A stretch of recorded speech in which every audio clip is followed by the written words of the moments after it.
Hi, నా పేరు రియా.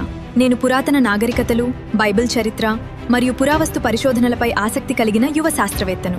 నేను వెస్లీ, ప్రాచీన నిర్మాణాలు, పదార్థాలు మరియు చరిత్రలో ఉన్న సాంకేతిక అద్భుతాలను అధ్యయనం చేసే యువ శాస్త్రవేత్తను. గతంలో నిర్మించిన మహానిర్మాణాల వెనుక ఉన్న శాస్త్రం తెలుసుకోవడం నా లక్ష్యం. దాదాపు 3000 సంవత్సరాల క్రితం నిర్మించబడిన ఒక ఆలయం పూర్తిగా బంగారంతో మెరిసిందని మీకు తెలుసా? పురాతన గ్రంథాల ప్రకారం దేవాలయపు అంతర్గత భాగం మొత్తం బంగారంతో కప్పబడింది. సుమారు 600 టాలెంట్స్ ఆఫ్ గోల్డ్ ఉపయోగించబడిందని చెప్తారు. అది సుమారు 20 నుండి 25 టన్నుల బంగారంకి సమానం. ఎలా సంపాదించాడు? చరిత్రకారులు చెబుతున్నది వియవ్, అది సముద్ర వాణిజ్యం ద్వారా వచ్చినదని. ఇశ్రాయేలు నౌకలు దూర ప్రాంతమైన ఓఫీర్ వరకు వెళ్లేవి. దేవాలయం నిర్మాణంలో ముఖ్యమైన పదార్థం చెక్క. అది సాధారణ చెక్క కాదు, అది లెబనాన్ పర్వతాల్లో పెరిగే ప్రసిద్ధ సీడర్ చెట్లు. ఈ చెట్లు చాలా బలంగా ఉంటాయి. ఈ చెక్కను అందించినవాడు తూరు రాజు. ఈ నిర్మాణానికి వేలాది మంది పనిచేశారు.